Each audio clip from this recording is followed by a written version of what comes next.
The year is 1965.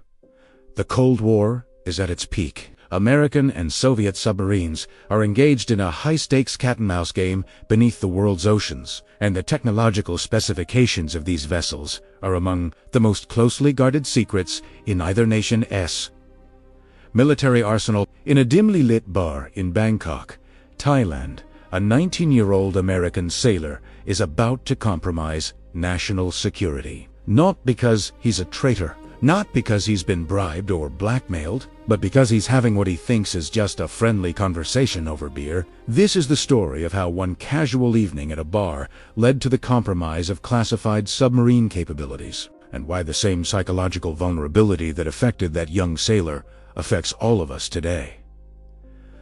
The setting, Bangkok in the 1960s, was a major port of call for the United States Navy's 7th Fleet. After months of submarine patrol in the South China Sea or the Pacific, American submarines would dock in Thailand for crew rest and maintenance. Shore leave was a welcome relief for sailors who had spent weeks or months in the cramped, windowless environment of a submarine. The entertainment districts near the port were filled with bars, restaurants, and clubs catering to American military personnel. Young sailors, many experiencing their first time overseas, would flood these establishments, eager to enjoy their freedom after the intense discipline and confinement of submarine duty. These same districts were also hunting grounds for Soviet and Chinese intelligence officers. The KGB and Soviet military intelligence, known as the GRU, maintained active operations throughout Southeast Asia. They knew exactly when American vessels were in port. They knew where the sailors went, and they had operatives positioned to take advantage. But these weren't the stereotypical spies you see in movies. They weren't wearing trench coats and meeting in shadowy alleyways. They were skilled intelligence officers who looked like tourists, businessmen, or locals. They spoke English well. They were friendly and approachable, and they understood human psychology better than most psychologists. The target, our sailor, we'll call him Mike, is 19 years old. He enlisted straight out of high school in a small Midwestern town. He's been in the Navy for just over a year. He completed basic training, submarine school, and has been serving as a sonar technician on a nuclear submarine for about 6 months. Mike is proud of his service. He's proud of his submarine. He's proud that he passed the rigorous training required to serve on a nuclear vessel. Like most young men his age, he enjoys talking about his work, his experiences, and demonstrating that he knows things others don't.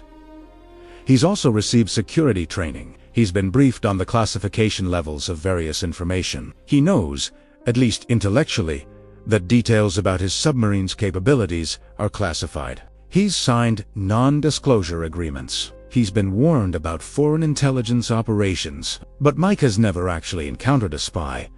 The warnings seemed abstract, theoretical. They were about things that happened to other people, not to a 19-year-old kid from Kansas who just wants to have a few beers and relax. That's about to change. The approach. Mike is at a bar with 2 other sailors from his boat. They've been drinking for about an hour.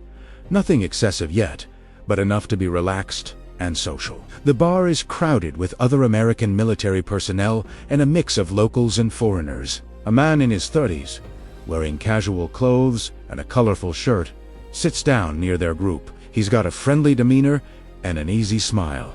He orders a beer and, after a few minutes, strikes up a conversation. "You guys off the submarine that came in yesterday?" he asks in perfect English, with just a slight accent that could be from anywhere.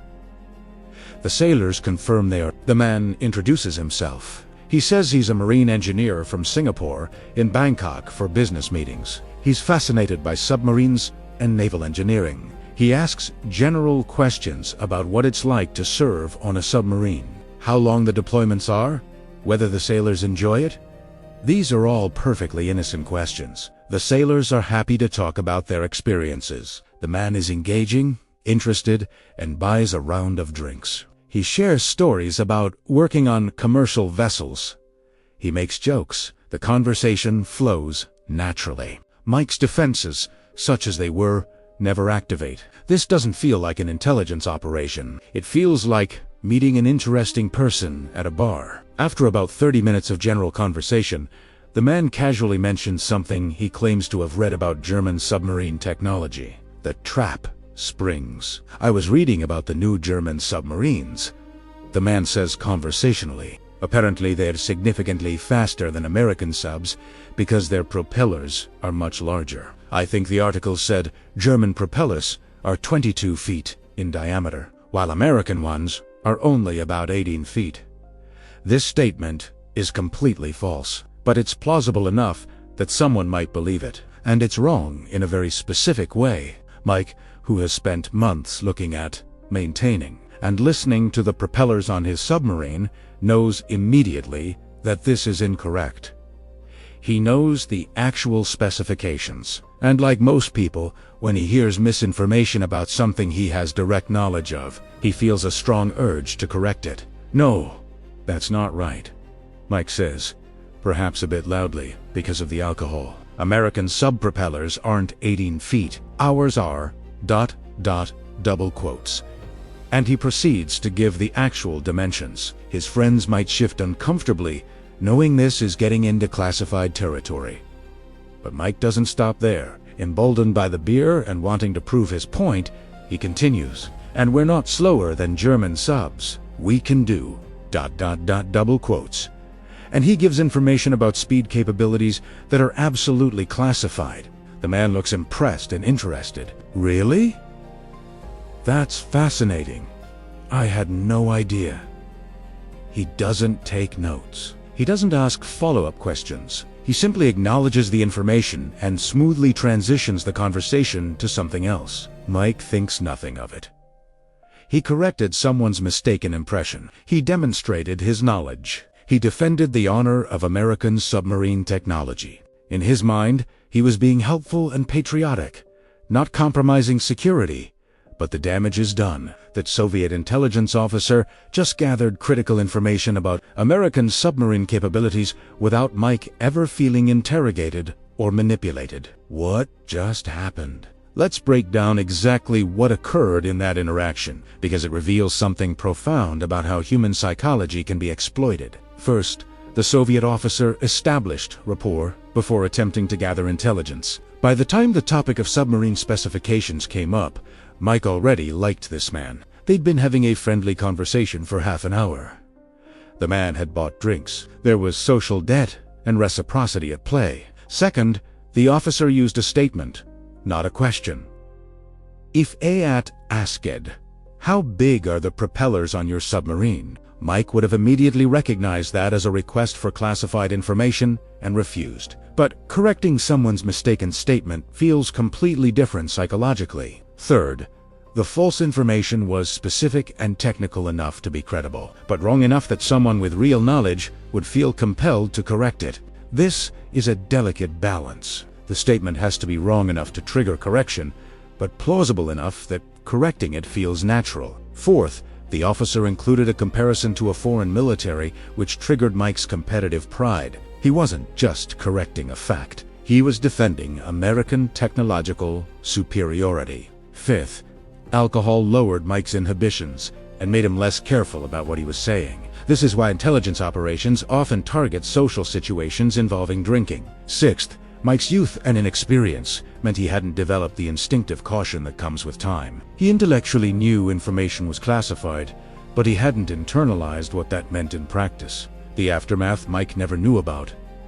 Mike probably went back to his submarine the next day with a hangover and vague memories of a friendly conversation at a bar. He likely never thought about it again. He certainly never reported it to his superiors, because from his perspective, nothing worth reporting had happened. Meanwhile, that Soviet intelligence officer wrote up a detailed report of the conversation. The information Mike provided was collated with similar information gathered from other sailors in other ports at other times. Gradually, Soviet intelligence built a comprehensive picture of American submarine capabilities. This information had real strategic value. Knowing the actual speed, diving depth, and propeller characteristics of American submarines affected how Soviet naval forces operated, how they positioned their own submarines, and how they developed countermeasures. Mike might have served out his enlistment, been honorably discharged, and gone home to Kansas thinking he'd been a good sailor who kept security. he would never know that he'd compromised classified information that evening in Bangkok. This wasn't an isolated incident. It happened constantly throughout the Cold War.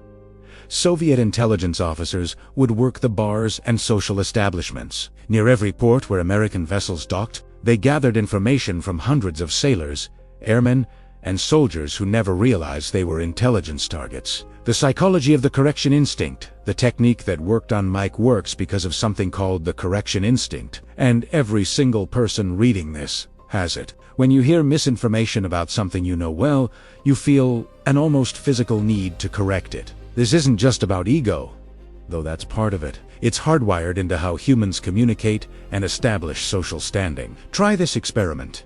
Tell an engineer that their project works a certain way, but get the details wrong. Tell a chef that a dish is prepared incorrectly. Tell a parent that they re-raising their child in a specific way that is beyond actually what they redoing. Watch how quickly and automatically they correct you. We correct misinformation because it establishes our expertise and knowledge. It prevents the spread of false information. It feels good to be right and demonstrate competence. It's a social behavior that builds communication and shared understanding. The problem is that this instinct operates largely below our conscious awareness. By the time we realize we're correcting someone, we've already started sharing the information. Intelligence officers understand this deeply. They've studied it, trained in it, and practiced exploiting it. They know that triggering the correction instinct is far more effective than asking questions. Why security training wasn't enough? Mike had received security training. He'd been briefed on protecting classified information. So why didn't that training protect him? Security training typically focuses on direct requests for information. It teaches you to recognize when someone is asking for classified details and to refuse to provide them. It creates categories in your mind. Classified information goes here, unclassified information goes there, and you don't move information from the classified category to the unclassified world.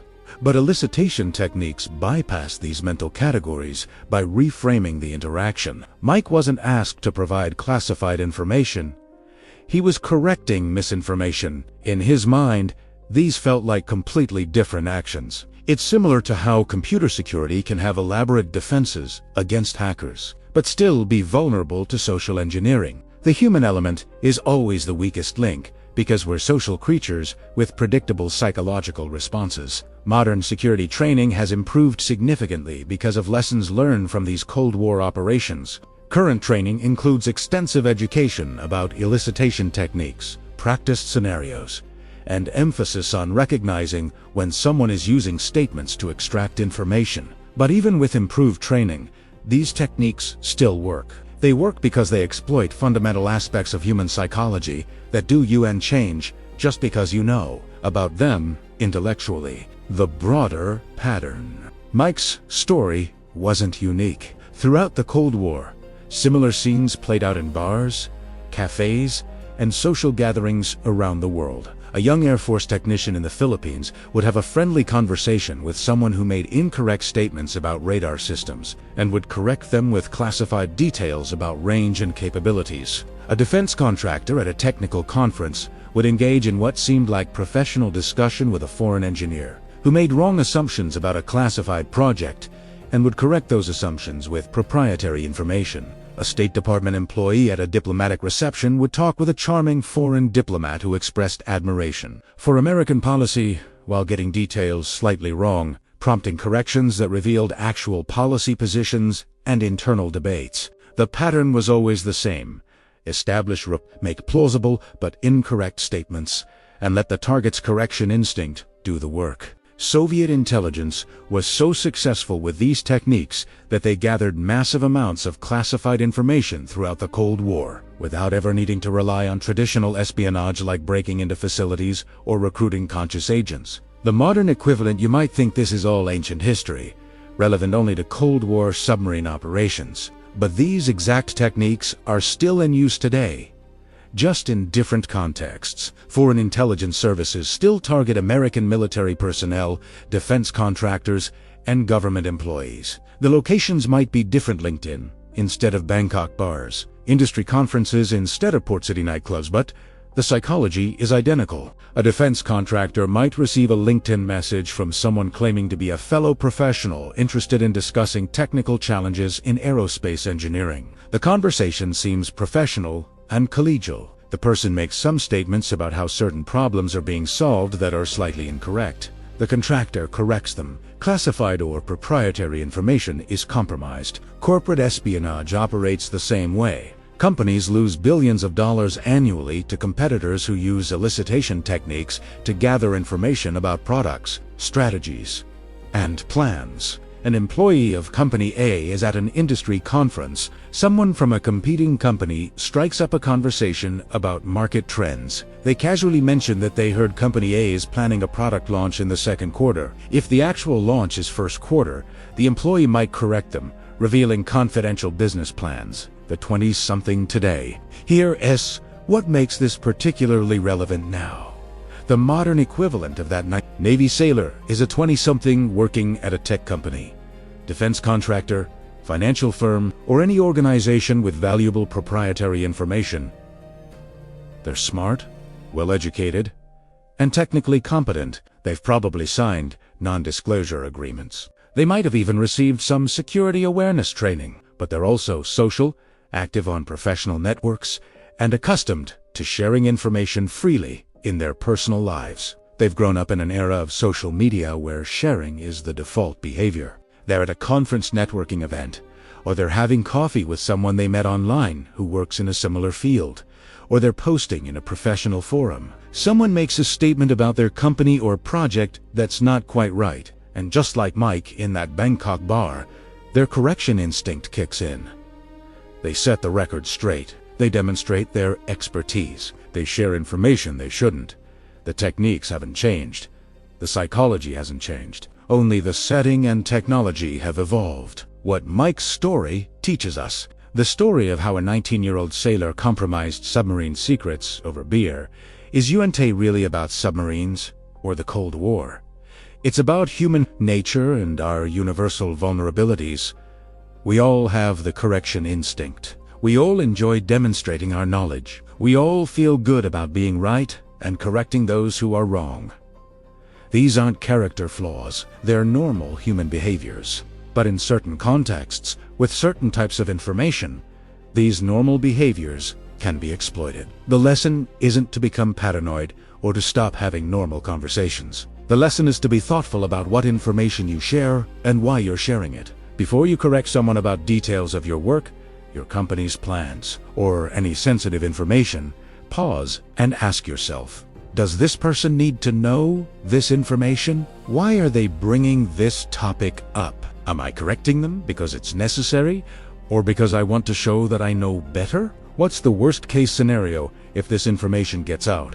The responsibility, if you work with classified, proprietary, or sensitive information, you carry a responsibility that goes beyond your normal work duties. You're a potential target for intelligence gathering, whether from foreign governments or corporate competitors. That responsibility doesn't end when you leave work. It extends to social situations, online interactions, and casual conversations. The person buying you drinks at a conference might be genuinely friendly, or they might be engaging in intelligence gathering. The LinkedIn connection who wants to discuss industry trends might be conducting research, or might be doing competitive intelligence. This doesn't mean you should be antisocial or paranoid. It means you should be thoughtful and careful, especially about information that isn't yours to share. Mike didn't betray his country intentionally. He just didn't understand, in the moment, what was happening. He thought he was having a friendly conversation. By the time he might have realized otherwise, it was too late.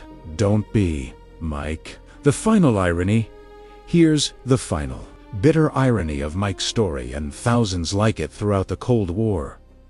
These young sailors, soldiers, and airmen who were targeted by Soviet intelligence operations were patriotic.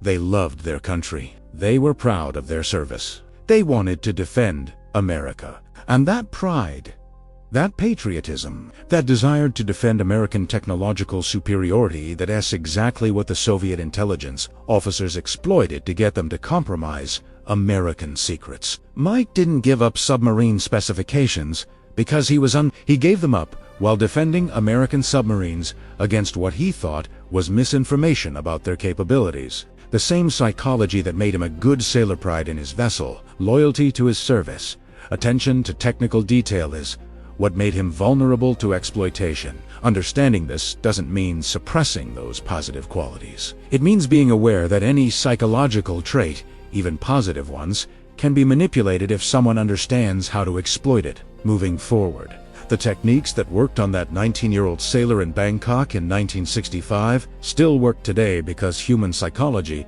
has changed. The correction instinct, the desire to demonstrate expertise, the enjoyment of being right, these are constants. But awareness is powerful. Simply knowing that these techniques exist and understanding how they work makes you significantly less vulnerable. The next time someone makes an incorrect statement about your work, your company, or anything sensitive, remember Mike in that Bangkok bar. Remember how natural and innocent that conversation felt to him. Remember how he never realized he was being manipulated. And ask yourself, is correcting this person worth the risk? Do they need this information? Why am I really sharing it? Your correction instinct will still be there, but now you'll have a pause, a moment of evaluation before you respond. That pause might be the difference between keeping a secret and compromising it. That pause is what Mike didn't have, and it cost more than he ever knew.